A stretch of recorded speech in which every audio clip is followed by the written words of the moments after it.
গা ছমছমে ফর্মহীনতা, মাঠের বাইরে দীর্ঘশ্বাস, তবু মুখে হাসি, চোখে ফেরার আলো। ইএসএলে ফিরেই সবার প্রশ্নের জবাব যেন চোখে চোখেই দিলেন সাকিব। যে খেলাটায় এক যুগেরও বেশি সময় ধরে দাপট দেখিয়েছেন, সেই প্রিয় মাঠেই আবার ফিরলেন সাকিব আল হাসান। দীর্ঘ বিরতির পর পাকিস্তান পৌঁছে পিএসএলের দল লাহোর কালান্দার্সের হয়ে মাঠে নামার প্রস্তুতি নিচ্ছেন তিনি। লাল সবুজের সেই পুরানো নবাব ফেরার ইঙ্গিত যেন দিয়ে রাখলেন সোশ্যাল মিডিয়ায় ছড়িয়ে পড়া ছবিতে। চোখে মুখে আত্মবিশ্বাস, চেনা সেই দৃঢ়তা।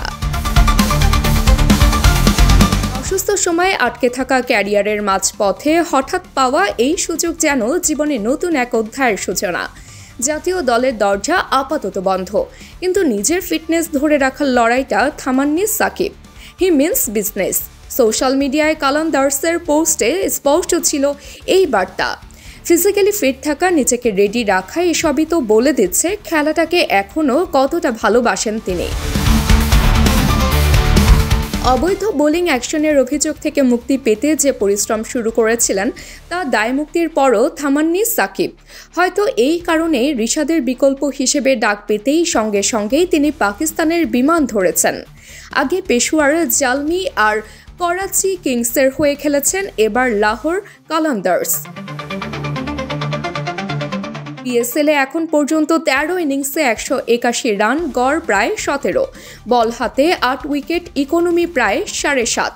পরিসংখ্যান বলছে মাঝারি পারফরমেন্স। তবে এই প্রত্যাবর্তনের গল্পটা সংখ্যার চেয়েও বড়। শেষ বেলায় এসে যদি সাকিব নিজেকে আবার প্রমাণ করতে পারেন, তাহলে তা হবে এক মহাতারার মহাজাগতিক ঝলকানি। আর যদি তা নাও হয়, তবুও সাকিব রয়ে যাবেন বাংলাদেশ ক্রিকেটের এক অনন্য প্রতীক, নির্বিকার ধ্রুব তারার মতো, যাকে দেখলেই মন ভালো হয়ে যায়। তাবাসসুম হক, আনিকা, ডেইলি আওয়ার, বাংলাদেশ।